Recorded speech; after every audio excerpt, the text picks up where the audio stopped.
This is Footy Fridays, AFCON World Cup qualifying all wrapped up this weekend, and some major teams are out, including Ghana being eliminated from the AFCON. We did go over their significance and more. The Premier League is back this weekend. Arsenal and Man City in action in critical contests.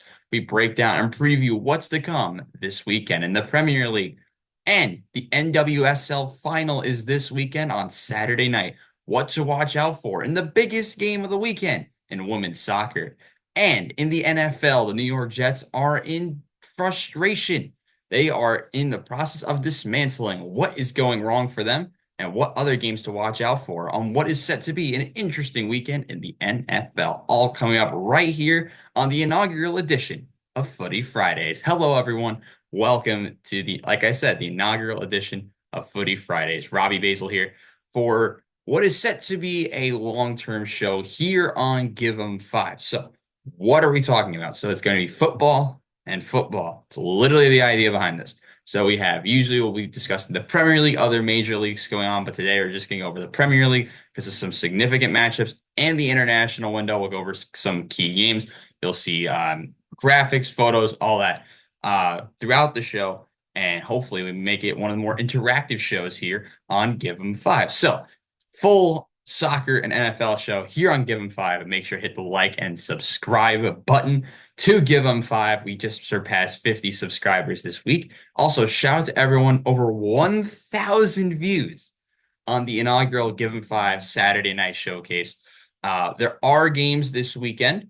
We know there will be games probably both Saturday and Sunday, but to make sure for the confirmed lineup for this weekend's games, you head over to the Give 'em Five Instagram account and make sure you hit a follow over there as well, so you guys do not miss out on what is set to be an interesting weekend in both college and the NFL. And also make sure to check out the Across the River podcast that either comes out today or came out yesterday. I'm not really sure, but you can see all the shows in the link using the link below to Give 'em Five. So, like I said, international window, pure chaos. And of course, the biggest storyline, I talked about it kind of on my regular show on Tuesday, is Ghana. And we go over AFCON qualifying first, even though we usually go over things alphabetically. We're not doing that today. So the big story was Ghana after they had to, for those who were not paying attention to my other show, the Robbie Basel show, we addressed this last week. Ghana are trying to qualify for the AFCON, which is the major international competition for countries, for international teams in Africa. You play in a group, it's a four-team group. You play 6 matches. You play everyone twice. Top two advance. 24. It's like 12 groups, and then the 24 top teams advance. And Ghana are one of the big staple teams in Africa. You know, they just played in Qatar for the World Cup. They went out and their first 4 matches were terrible. They only had, I believe, 1 point, and that was because of a draw against Niger, which I don't think many of you can find on a map.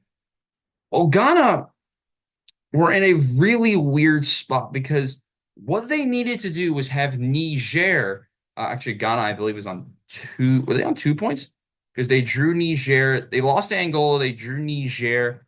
They drew Sudan the first time. So they were on 2 points, beg your pardon.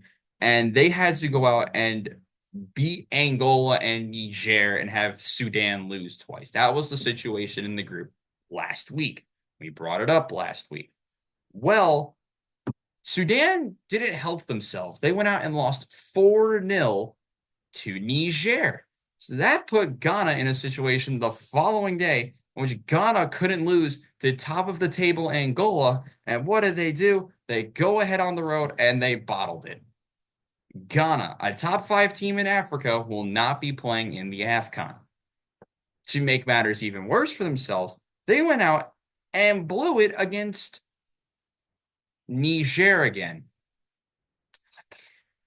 And because of Sudan's drawing Angola, Niger almost made it to the AFCON. They missed it out by 1 point because Sudan and Angola went 0-0. So Niger, who entered the window with 1 point, were oh so close to making the AFCON. But we're not here to talk about Niger because if they made it, we would have been talking about Niger. There's a team like ranked 150th in the world we got to talk about later. that made the AFCON last week. Oh, during the week. And Ghana are frustrating. The media there, the fans, like they are fuming. If you've seen some of the images from Ghana back in Western Africa, they are fuming. And you can't blame them. Let's go over some of their players. And their players are really, really respectable. Mohamed Salisu, Lamptey in the defense. Midfielders, Muhammad Kudus. They have Thomas Partey, Otto, Nuama. Like, they're all fine. Antoine Semenyo, Bukhari, Jordan Ayew is fine. Eve over 100 caps for Ghana. Like, the goalkeeping is suspect, but, like, everything else is perfectly. They used to have Andre Ayew, but I believe he retired. He had, like, 120 caps for Ghana, but that's, like, some players who played for them recently. Andre Ayew, perfect example. They've had some extremely good players. How did you get eliminated when like half of the teams in this group don't even play in their home country because the stadiums aren't big enough or they're in a civil war? How does that happen? I can't keep making excuses for Ghana. They went out and did not win a single game against Angola, Sudan, or Niger. And I don't think anyone can find. I mean, might be able to find Sudan, but like Niger, come on, it's in Eastern Africa. Go find it on a map. It's like, my God, Ghana. Multiple time AFCON champions, by the way. And they've been struggling this year. They were not good in the AFCON earlier this year. They were not good. Like, really not good. And you go out and you bottle it to freaking Niger. Now you gotta give Niger their flowers because despite them like being terrible in the first three matches and losing to Angola twice, they had their backs against the wall as well. And Niger went out and won two matches. So fair play, Niger. I believe they won the same amount of matches as Sudan. Yeah, they did, but because Niger had one more loss and Sudan had one more draw, there you go. There's where the 1 point comes from. 7 goals for Niger as well. Fair play. But back to Ghana, a top five team in Africa, in Ghana. You think of the big five: Ivory Coast, Nigeria, Cameroon, Ghana, and whoever else in Egypt. Morocco's also there. There's like 6 or 7 powerhouse teams in Africa. And then one of them is not going to be at the AFCON. Could we start to see the fall off of one of Africa's most prestigious national teams? A team that almost made it to the World Cup knockouts could not go out and beat Niger once. Or Sudan or Angola, which Angola actually played really well. Angola won the group because they literally had to do the bare minimum. Other notable storylines from AFCON qualifying: Comoros. I'll give y'all a second to try and find where Comoros is on a map. Comoros went out and won a group with Tunisia in it. Tunisia are in shambles as well. Comoros went out on in the last window. They went out and eliminated the team I have a very soft spot for. That is the Gambia. The Gambia went out and lost to Comoros because of a 90th minute winner by Malita, but that was last weekend. They went out, Comoros, they beat Madagascar, which is not that significant. Madagascar is not very good. But then the Gambia played a pointless match and went out and beat Tunisia. What the hell, guys? Like, why? You went to Tunis. You're like a river nation, and you go out and you beat one of the top 7 teams in Africa. Sure, why not? Tunisia now, well, they made it. So Comoros wins the group by 2 points ahead of Tunisia and the Gambia and Madagascar. Nothing abnormal to see here at all. Group B was how we thought it was going to go with Morocco and Gabon, even though Morocco should not have been in qualifying at all. We'll save Group C because that's where it gets weird. This is where it gets even weirder. Nigeria, Benin, and Rwanda. Now, Rwanda, I was hyping up a couple months ago on my regular podcast, and for good reason. Rwanda needed to not lose to Libya and then get a point against Nigeria, and they were probably in. But Nigeria didn't give them any favors. Nigeria went out and drew Benin, which is like if you don't know where Benin is, it's in East Africa. It looks like a freaking twig. And they because Victor Osimhen couldn't score, he did score later on, but an early goal from freaking Benin. Yes, Benin. I don't even people think people know Benin was an actual place. Um, that was the a point drop and a point gain for Benin, which made Benin's odds much higher because they had to play Libya still. Well, Libya made this really confusing because Libya, who, if you don't remember, like kept the Nigerian team hostage in an airport, beat Rwanda in Kigali. Why? Like, could this not be weird? And then it gets even weirder because now Rwanda needs Benin to lose or drop points and for Rwanda to win by multiple goals. Well, Nigeria went up 1-0 late in the early stages of the second half, right before the hour mark, and we thought it was done. But Rwanda says, screw that narrative. Rwanda goes out and wins. So all they need now is for Benin to not draw. If Benin lost, Rwanda would have made it. Or if Rwanda scored two more goals. Unfortunately, Libya didn't concede and Benin didn't concede. That game ended 0-0. And because of goal difference, because Rwanda couldn't score two more goals, Benin advances to the AFCON over Rwanda, which is really disappointing. That Rwandan team's not bad. They couldn't possibly make the world. I don't think they will, but they have a chance at least. But that Rwandan team in the future is going to be one of those small nations to watch out for, a non-expected football nations to watch out for. Group E is how we thought it was going to go with Togo and Liberia being eliminated. We already talked about Ghana. Sierra Leone made it really weird in Group G. You know, Sierra Leone went out and beat the Ivory Coast. So Zambia won that group because Ivory Coast bottled it. Really fun matchup on Tuesday in Group H. Tanzania and Guinea. You know, I believe that was on Tuesday or Wednesday.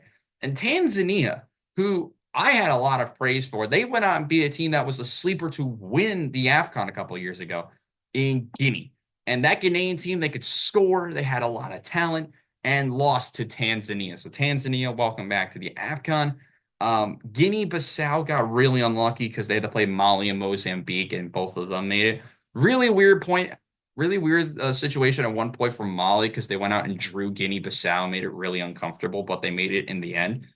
The other groups kind of went to plan. Senegal and Burkina Faso both made it after a really weird moment on in the in the beginning of the week where Burkina Faso dropped both matches, including a 3-0 loss to Malawi, a Malawi side that made the quarterfinals of this tournament like 3 years ago.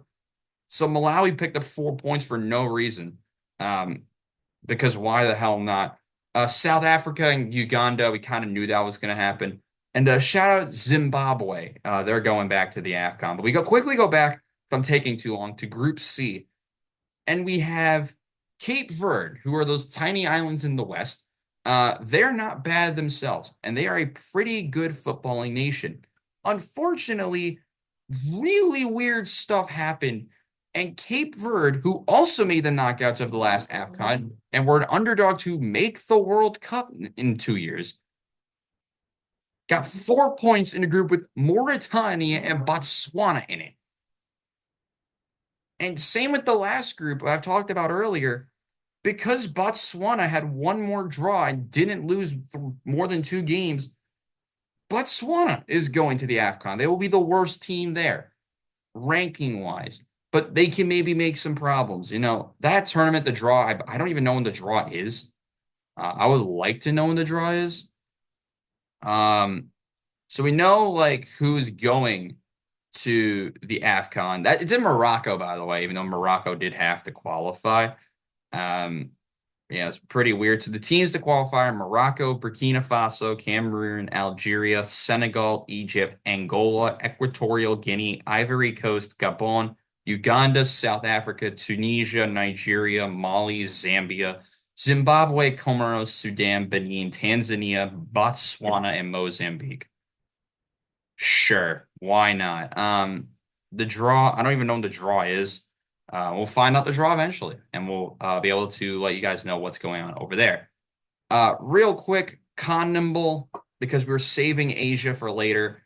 Con Nimble, we know how weird South America gets with this type of stuff, and we knew the narrative going in that not a lot of the matches were going to be that weird. Pretty standard stuff that did not happen at all. Paraguay went out and beat Argentina last Thursday. Bolivia ruined my heart. They went out and lost 4-0 to Ecuador. Venezuela and Brazil drew in the weirdest match ever. Uruguay got a goal in like the 99th minute. Standard stuff. And Peru and Chile didn't score.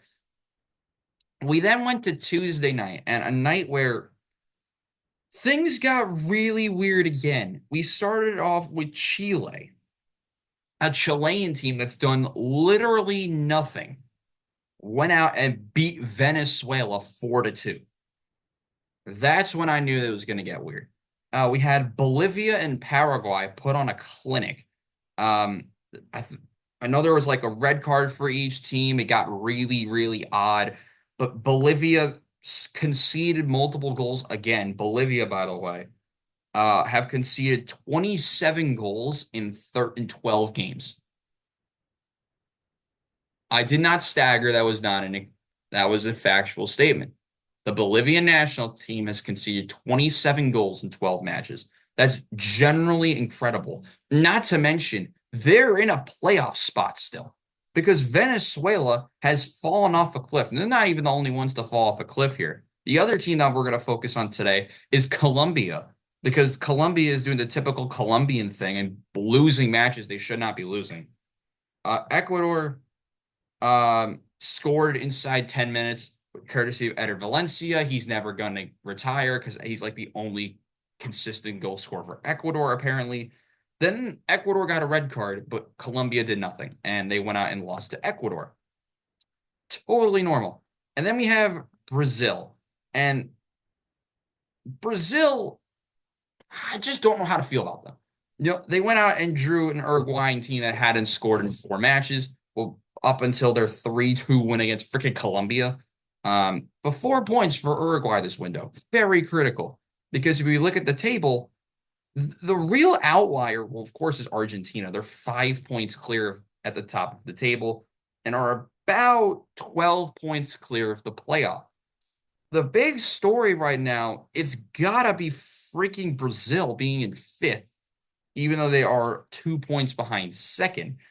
Everyone's compacted in the midfield. The real question mark team is going to be Colombia because they have lost back-to-back matches and they've lost 3 of 4. Brazil has dropped points in 3 of 5. Paraguay is unbeaten in their last 5 to soar into a World Cup spot, which makes no sense. But here we are. Venezuela, like mentioned, they've fallen off a cliff. They can't win a match. They've won 2 of their first 12, and they've drawn 6 of those games. Have not won any of their last 5 matches, and they've fallen off a cliff. Chile are back in the conversation. They're 4 points out of the playoff spot, and Peru's 6 points out. But the teams to watch out for, a resurgent Uruguay team, which they deserve it because they were struggling for like forever. And Colombia's fall off needs to be studied because they were flying and now have lost 3 of 4, as mentioned before. Struggling window for Brazil. They only got 2 points. And Bolivia. Bolivia. I love that Bolivian team. That Bolivian team is fun, even though they concede like a million goals. They're like the New York Jets defense, holes everywhere. It's like insanity at this point. Real quick, shout out to the USA. They made it to the semifinals of the Nations League, along with Canada, Mexico, and Panama, just like I predicted, other than Panama, because I thought they're going to lose to Costa Rica on Tuesday. Honduras went out and blew it to Mexico because Mexico won like 3-0 or whatever. Typical Mexico comeback things. They will be playing in March. It's the United States against Panama again, and then Canada and Mexico again. So it will probably be USA Mexico in a couple of months. So strap in. Now we'll get really, really crazy. Also, shout out to the Dominican Republic for qualifying for their first ever Gold Cup. That will be fun. Uh, I know the U.S. will be playing their B team probably, and they might kill the Dominican Republic if they play each other, but who the hell knows? Back to your final main group focus, and we are going to Asia for the next 10 minutes. And I love this continent. There's so much dumb stuff happening. And I don't mind it at all.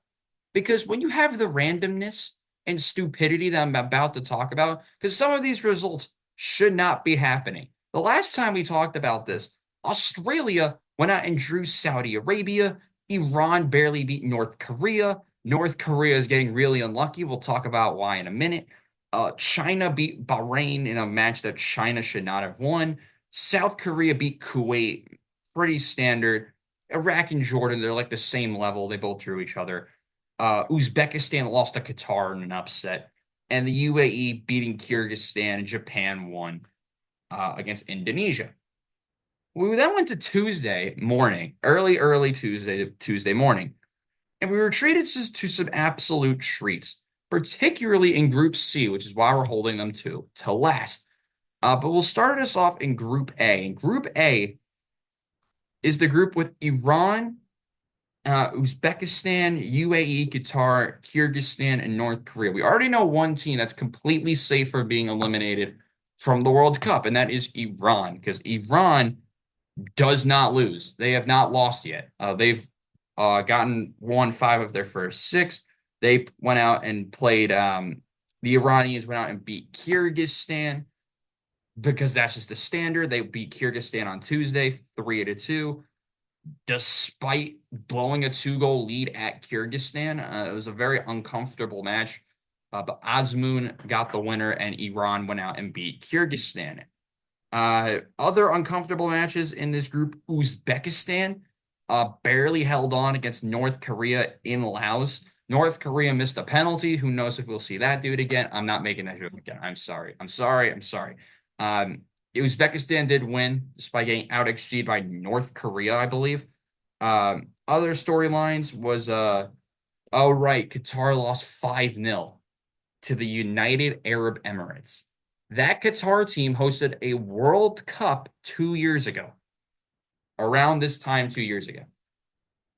And they lost to the UAE 5-0. Five. That many. As many hands as on a finger. Fingers are on a hand. I see hands on a finger. Jesus Christ. And as many fingers on a hand. Five. That many. Hello. 5-0.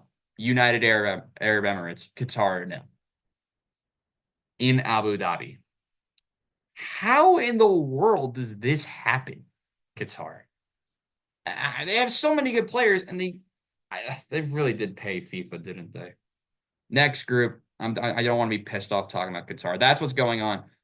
So if we look at the table in Group A, Uzbekistan, who've gotten points in five of their first six, uh, because they lost the game. I believe I forgot who it was against. The UAE is in third, Qatar is in fourth, but they don't really deserve it. But because Kyrgyzstan or North Korea don't want to beat anyone, they have one combined win in 12 matches. And a little bit past the halfway point of Asian third round qualifying, Iran they're going to go to the World Cup out of this group. They have a 2-game lead with 4 games to go. They can clinch a World Cup qualifying spot in March because they have to play the UAE and Uzbekistan. So a pretty uncomfortable window for Iran but it is at home, so it's a little bit better. But the Iranians are pretty much safe. The only team that can like really make a push for first at this point to me is Uzbekistan, but I don't think they will. Qatar is not going to make it through in this round, which I think a lot of people could be shocked by. But the only team that I really think could actually bottle this is Uzbekistan because they have to win games. Despite almost bottling it to North Korea somehow, Uzbekistan plays Kyrgyzstan and Iran in March before finishing it up in June against the UAE away and at home against Qatar. So they don't play any of the bad team. I mean, they play Kyrgyzstan, but like that's fine for them. So 4 matches to go. The only team that could really bottle it is Uzbekistan. Group B, and this is where it got really confusing on Tuesday night afternoon, well, morning, depending on where you are in the world. Palestine drew South Korea again. South Korea has dropped 4 points to Palestine. Just saying that did happen. Oman in a must-win game just can't win games at this point. They lost to the Iraqis. Amin scored in the 36th minute to basically wrap it up for the Iraqi national team. But that wasn't the match that I really cared about. It was this one. It was the spoilers of this group, and that is Kuwait. Now, Kuwait and Jordan faced off on Tuesday morning, and Jordan could not drop points to Kuwait if they wanted to be in continue the battle for second in the group, to be tied for second with 4 matches to go. Well, they went out and bottled it to Kuwait. They went ahead and conceded to Kuwait and drew 1-1 to set up our group as South Korea, Iraq, Jordan, Oman, Kuwait, and Palestine. Palestine's drawn 3 matches, which I did not expect at all, including multiple draws to South Korea, who will be in the World Cup, if you like it or not. I forgot who their other draw is against. I thought it was against oh yeah, it was a Palestine and Kuwait drew each other. That's what it was. Thriller game, by the way, back a couple months ago with these two. But the team that I think could really surprise people is still going to be Oman. They're not going to make it through this round. The only way that Iraq can bottle this is if they don't win games. If you look at the March window, Iraq plays Kuwait, and then Iraq plays Palestine in the Battle of the Middle East. For Iraq has to play South Korea, and they finish it with Jordan. So June could be very crucial to both Iraq and Jordan, because if the way it's going, it looks like that match could determine who goes to the World Cup and who would not go to the World Cup. So very uncomfortable situation for those two. South Korea is pretty much has this in the bag, despite drawing Palestine twice, which isn't the worst result ever, but it's like the South Korea is like 1 million times better than the Palestinian national team. So, but that wasn't still the weirdest thing that happened.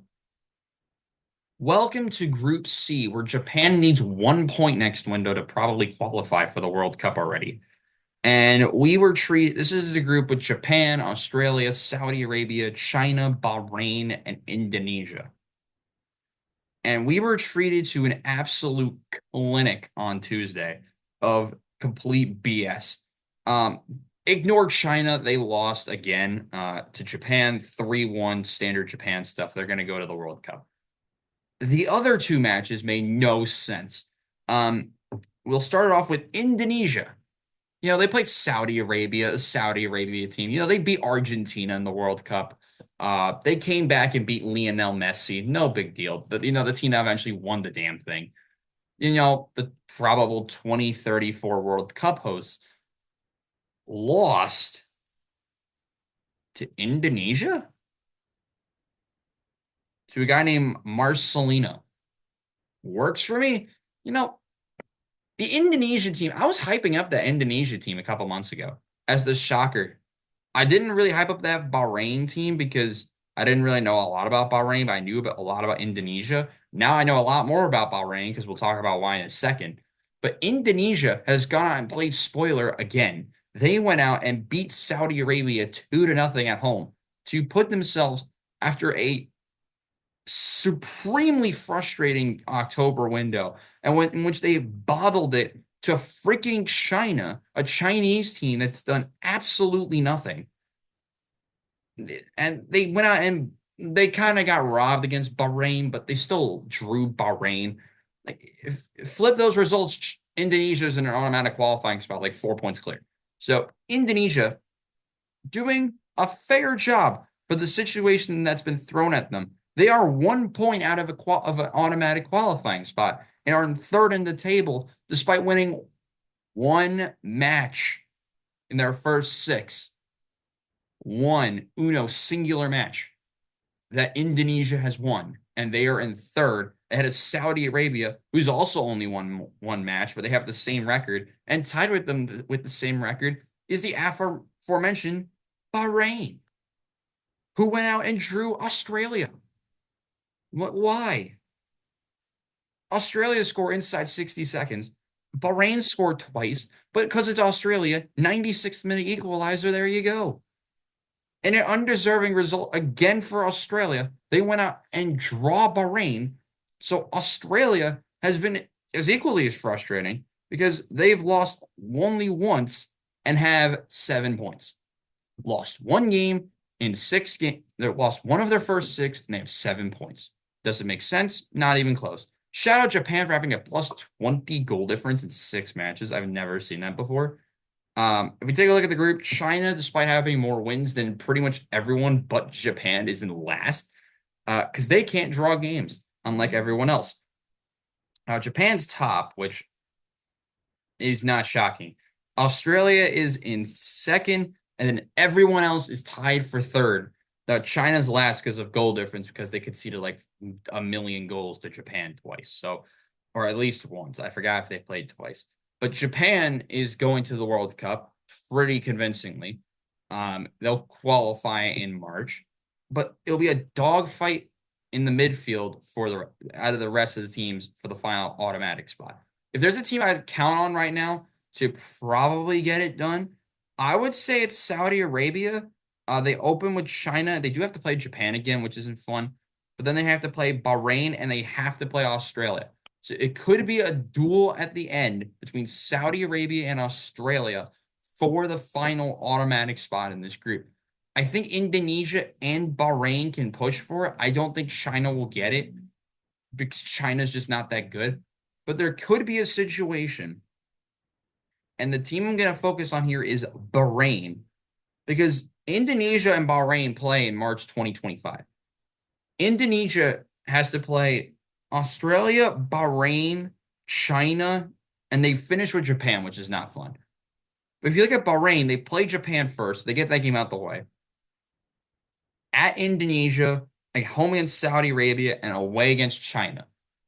If no one wants to win, Bahrain could sneak up on the last day and beat China by multiple goals and get the final automatic qualifying spot. Bahrain, a team I don't believe that has ever made the World Cup, can still make the World Cup. It's absurd. Like the narrative here is crazy. Done with World Cup qualifying. Let's go over the games for this weekend. I know I've taken way too long on this. But the Premier League is back, and there's so much that can happen right now. And the matches we're gonna focus on only a couple of the games. We'll read you out all the games, of course, because that's just what we do on this show. What to watch out for game wise this week. The games on Saturday, we got Leicester and Chelsea, Bournemouth against Brighton, Arsenal against Nottingham, Aston Villa Palace, Everton Brentford, Fulham Wolves, and we wrap it up with Man City against Tottenham. On Sunday, we got a doubleheader, Southampton Liverpool and Ipswich. They face Manchester United. So what are my 3 games to watch out for this weekend? My first one's at 10 a.m. It's Arsenal against Nottingham. Arsenal have been sliding, and they are playing in a must-win situation. They're taking out a Nottingham side that, if you look at the table right now, Nottingham Forest is just behind Arsenal still, and they're tied on points on 19. Also tied with Chelsea and Brighton, a Brighton team that has surged and are kind of in a must-win game against Bournemouth, which is also going to be one of my games to watch out for, but Bournemouth's fallen off a cliff. But back to our contest and what to watch out for in this game. Arsenal have won one of their last 5, and it was their cup game at a 3-0 at Preston North End a couple weeks ago. Arsenal have only scored 6 goals in their last 5 matches, but they've won back-to-back games against Nottingham, and I think they do that. They have to get a rebound result. How significant would this be for both of the team's seasons? Saka can create a lot of chances. I like the way that they can look. The issue is going to be the injuries. We know they're not going to have Calafiori. We know they're not going to have Ben White, and they're probably not going to have Leandro Trossard. So, the big question is going to be the defensively with Arsenal. They have had tons of injuries in defense. I'm interested to see how they look with the new lineup on the field. On the opposite side, they only have Danilo out and Sangare, but head-to-head wise, this should be a back and forth contest. Nottingham, the big thing that's going to save them is that they've been really, really good away from home this season. So I think this game will be close. I have Arsenal winning 2-1, 2-1. And I like the way that they can play against Nottingham. I think that Nottingham's youth is what's really going to help them. Players like Morgan Gibbs-White, Taiwo Awanimi, who's been terrible, but of course the experience of with Chris Wood, who I think will be very problematic for the Arsenal backline. They've struggled with a big man in the middle. They struggled with João Pedro a couple months ago, and Chris Wood's 8 goals I think will cause some problems for Arsenal. But I think the Gunners get it done. Give me a 2-1 win to Arsenal. Other big matches: Man City against Spurs. Look, City have lost 4 in a row in all competitions against Brighton, Sporting, Bournemouth, and Tottenham. But do we know the trend on all 4 matches? They've all been away fixtures. And the last home match City had was a couple of weeks ago. We got to go all the way back. Let me find a day on this. We got to go all the way back to the start of the end of last month. It's been pretty much one full calendar month that Man City have not played a home match. And I think this is where they have to turn it around. They've only scored 5 goals in their last 5 matches. Granted, they were all away. 4 out of the 5 are all away. But Tottenham have struggled in the back recently and have conceded have not they haven't kept a clean sheet in over a month. I think this is Man City's game to capitalize, and I like them winning 3-1. I like the way this City team can look. I know they're dealing with issues injury-wise with Doku, with Stones, Foden, Rodri, of course, is all out, but people I think will step up. I like Savinho. I think he can be really, really good. Um, Give him at least a goal. I think Holland needs to get back on track, and I think this is the game to do it for him. Youth's going to start to emerge for them as well in the defense. I like the way this City team could look match up against Tottenham. I think Tottenham can cause problems, but not enough. Give me a win for City. 3-1. Finally, big match to watch out for. It's not a game you would expect, but it's a game I'm going to highlight. That's Manchester United traveling to Ipswich Town. Why am I highlighting this game? First game in charge for Ruben Amorim. I like him. I hate that he's at Manchester United. And the big struggle for United is going to be all the injuries they have. And that could cause some explosiveness from Ipswich, a team that's, yes, is in 17th, but they've gotten results in back-to-back matches, including a draw against Leicester and a very big win a couple weeks ago against Tottenham. They've beaten Tottenham away, and now they have a chance to be a Manchester United side, which, as well for Manchester United, they've only dropped 1 point in their last 4 matches. And that was a draw against Blues. So they won their UEFA Europa League match against PAOK Thessaloniki. They beat Leicester twice. So now we're heading to another lower half of the table matchup against Ipswich. And I like United taking a result against Ipswich 2-1. I like this Ipswich team. I love Liam Delap. I think he's been fantastic for them. But I just don't know if only him can be enough to go out and beat a team like Manchester United. Delap 6 goals so far this season. He's been great, but I think this Manchester United team is just better. The level that could go out and beat Liam Delap. So I'm going to say United win 2-1. It's not going to be pretty. I'm excited to see how the new tactics from Amorim can go, but I think Manchester United get a win despite all of the injuries they have. So the Premier League, also we have a game on Monday. We have Newcastle against West Ham. I'll just give a quick score prediction for that. I think Newcastle win 2-0. I love the way Alexander Isak has been playing. I think he'll put on a clinic.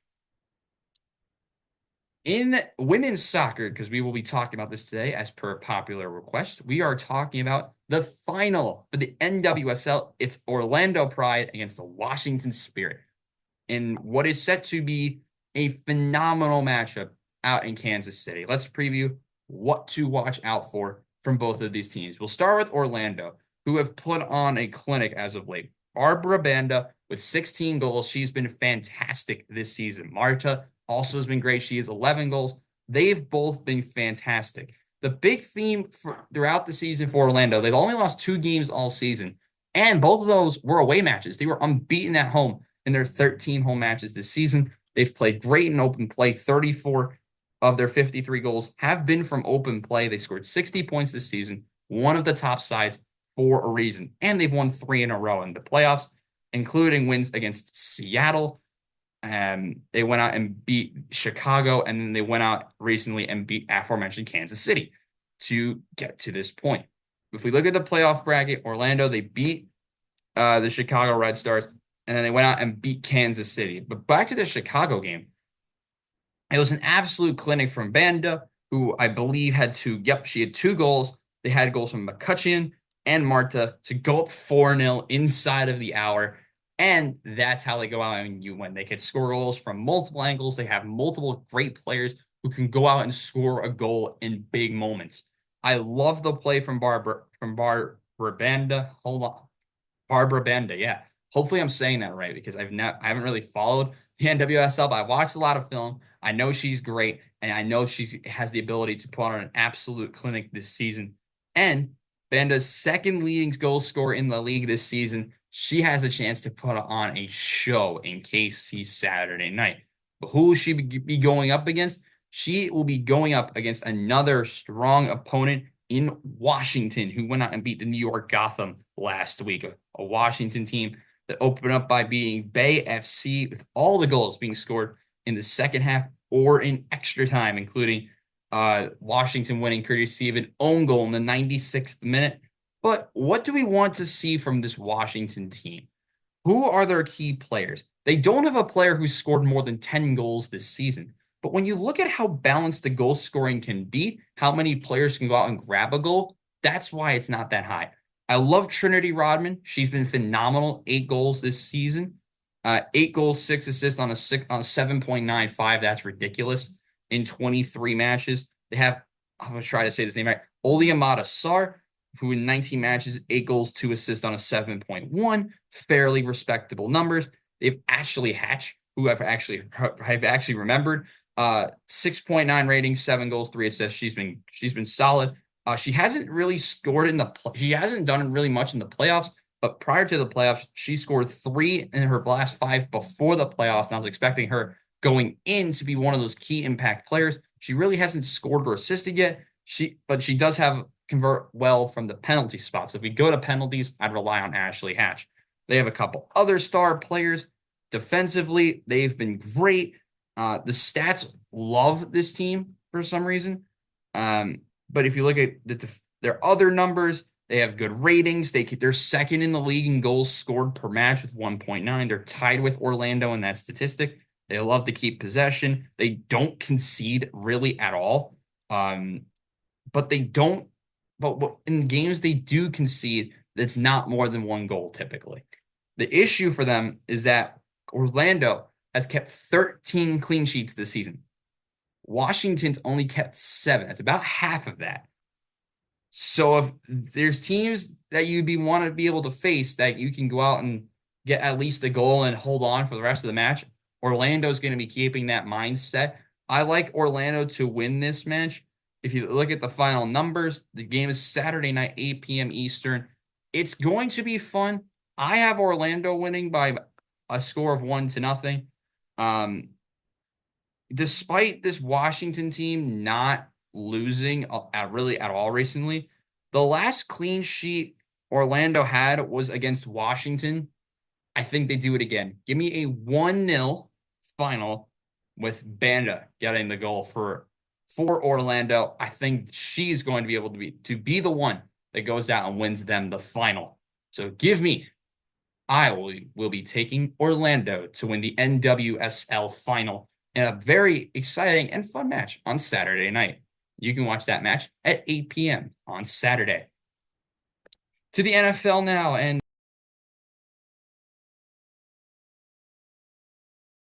a lot of stuff is going on, but we'll preview your key games to watch for this week. We do not talk about the Thursday night game on this channel because despite the show being recorded on Thursday, it goes out on Friday. So what games do you want to watch out for on Sunday before we go into the big storylines for the week?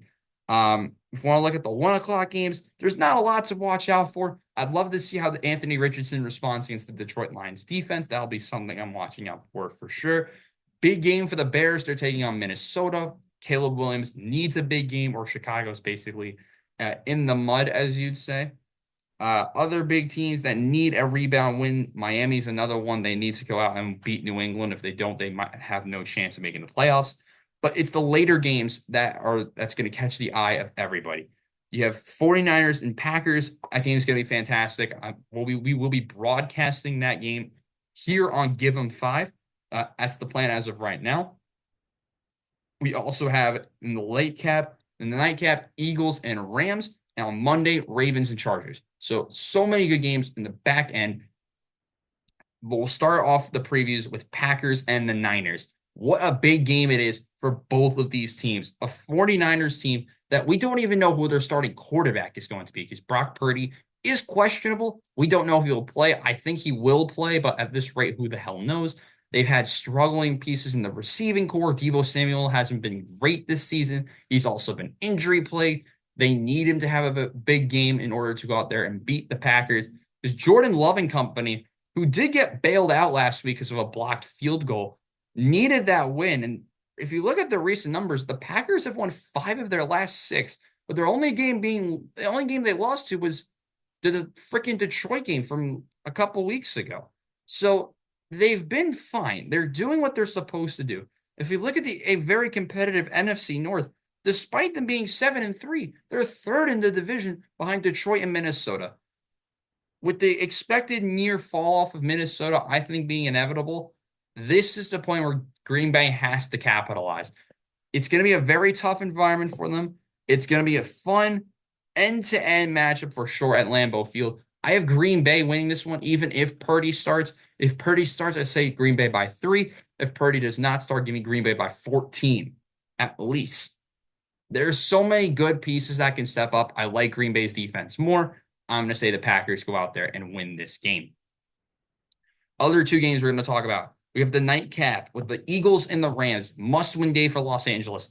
If you look at the standings for them as well, they need to go out there and get a result. They're currently second, but they're tied for second with San Francisco and Seattle, and one game behind the Arizona Cardinals. So if there's and with the Cardinals, I believe being on bye or not really, I don't. They're playing this week. Yes, the Cardinals. No, the Cardinals are playing Seattle. My apologies. Cardinals are playing Seattle, a game that could really throw off this division even more. If Seattle can go out and get a win, and Los Angeles can go out there and get a win, three-way tie at the top of the division heading into December, which is going to be complete chaos the rest of the final 5 weeks of the season. I like or five or how many the final 6 weeks of the 7 weeks, however many weeks there are left in this season. It could go either way. If you look at the Eagles, they need to win this too to keep hold of the top of the NFC East because that division has also been on fire due to the emergence of Washington, who are 7-4, also play a Dallas Cowboys team this week. So if Washington goes out and wins their game against Dallas, which they probably should, then the Eagles need to win their game to stay atop of the division, or there would be a half game up, tied with 8 wins. I like the Los Angeles Rams to hold on to the Eagles defense, but not for long. Give me an Eagles away win, which would set up a Sunday matchup next week between Baltimore and Philadelphia in the Battle of the Birds for that significant big win for both of them. The way that game can go, I like the opportunity for the Eagles to get some momentum. They've struggled at the end of some of their games in the last couple of weeks. They did that with Jacksonville. They kind of weren't as good as expected against Washington, but they were able to lock down Jaden Daniels. I think they locked down Stafford. Give me a win for Philadelphia. Finally, in the Monday night contest, we have the Ravens. They are taking on a very fun Los Angeles Chargers team, a Chargers team that almost bottled it to Cincinnati last week. Despite Joe Burrow throwing for over 350 yards, the Bengals were able to hold. The Bengals could not get it done. Chargers hold on. Justin Herbert's been great. The Chargers team has been great with Harbaugh as their head coach, a team I did not expect to be great this year. Same with the Buffalo Bills. NFC predictions I've pretty much nailed down other than Minnesota and the Falcons. But talking about this matchup right here, Lamar Jackson, Justin Herbert, two of the better quarterbacks in the league, a must-win game for the Chargers to keep pace with the Chiefs because the Chiefs are playing the Panthers. But for the Ravens, they need some momentum. After losing that game last week against a Pittsburgh Steelers team in which the Steelers got all field goals, you need a big time win now if you're the Ravens. They were able to score points with ease. Prior to that matchup with the Steelers, they scored over 20 points in their last five prior to the Steelers game. And on top of that, excluding one game, they scored, I believe, over 30 in every other matchup, where they were locked down against Pittsburgh. They need to go out there and explode on offense. I think they do it. Big day for Lamar. I like Derrick Henry to get a bounce back after his struggles last week, despite scoring a touchdown. He struggled a little bit last week. And I like the Ravens to go out there and beat the Chargers. Give me let's go 30-17 score. Finally, as per request, I will be addressing the New York Jets situation and the Giants situation. I did this a little bit on Tuesday on the show called Ball Knowers, link in description, possibly, I don't know. But the Jets situation is falling apart. We've heard Joe Douglas get fired on Tuesday. It's possible that the Jets clean house, new quarterback. Who knows? This team could really fall apart. It's disappointing the way it's gone. You can't count me out on that. This Jets team is too good to be this bad. I said that on the Robbie Basel show. I said that on Ball Knowers. The flight from the Jets has been grounded, just like not because of the weather like how it is in New York recently. Well, yesterday, and today, when this video goes out, but because they just underperform in too many critical moments. You go out there and struggle in the end of the game against Indianapolis. You've struggled too many times against the New England Patriots, just to name a couple of disappointing performances. It's been a season of too many what-ifs, and they were not able to get the job done. But with the recent emergences of some critical storylines, we'll talk about those now. Woody Johnson, I don't like it. I don't. This is not the first time I've called out Woody Johnson before on this channel. I called him out in the last video I did for this channel. I want to move up in my chair for this. What are you doing, man? I'm serious. I'm serious at this point. Like, what are you doing with your team? You can't be micromanaging everything. You're supposed to be an owner. Give out the checks, do your job, stay out of the GM's way. But no, you're trying to micromanage everyday situations. Like, why? Why, dude? Didn't want to re-sign Bryce Huff. Doesn't want to keep the former players around. How are you going to be able to keep anyone on your team now after that happened? And all this stuff being released. I can't blame the Joe Douglas and the rest of the staff for letting this stuff come out. I can't blame them. The truth needs to come out about this team eventually. And Woody Johnson is doing everything wrong. And I'm hoping when the Jets come off the bye week that everyone is starting to go against Woody Johnson, chanting, sell the team, do something. Because when Woody Johnson was doing ambassador stuff for whatever he was doing a couple of years ago, the Jets were great. Not really, but they're okay. Now you're trying to micromanage a team that's nearing being a playoff contender. They ain't a playoff contender anymore. I can tell you that for free. And who knows if they're going to be able to keep half of their talent now. It's a terrible situation. I don't know how many more games Aaron Rodgers plays for this team. We're like back in the Zach Wilson situation again. And if you remember, if you've watched me before, I've defended Zach Wilson for a very, very long time. I died on that hill. I can tell you that much. I died on that hill for good reason. And look at this situation now. The Jets are a mess, and they need to be fixed. The flight's been grounded for the season. Their playoff hopes are gone. They need to figure out a direction, and they need to figure out a direction very, very soon. But a team that does have a direction is the New York Giants, who have benched Daniel Jones. Tommy DeVito is their starter. I don't know what to think about that. I think the only reason they're doing it is because DeVito's been there before. So I don't hate it. I don't love it. But I think it's fine. I would have started Drew Lock, but I don't know if you're trying to win, if you're trying to tank. I don't know what the Giants are trying to do. If you're trying to lose or win, I would have started Drew Lock anyway. I like his arm talent better. But Daniel Jones being benched had to happen. I just don't know what you do with him in the future. We talked about that more on the Ball Knowers podcast, which I will link down below. And hopefully the other guys from the other shows will talk about it uh, as the week rolls on. Big weekend for the NFL, soccer, everything going on. Make sure to pay attention to the Give 'em 5 Instagram, along with my Instagram at rbasel_11, handle down in this description for the final update on watch alongs this week. Once again, shout out to over 1,000 of you watching that stream. It was awesome. And the view count goes up and up. We can't thank you guys enough. So make sure to hit subscribe as well. We greatly appreciate it. And by me and the boys, trying to hit now 100 subscribers by the end of the year. It'd be greatly appreciated if you hit the like and subscribe button down below. In the future for this show, there'll be soccer and football going over multiple leagues as time goes on.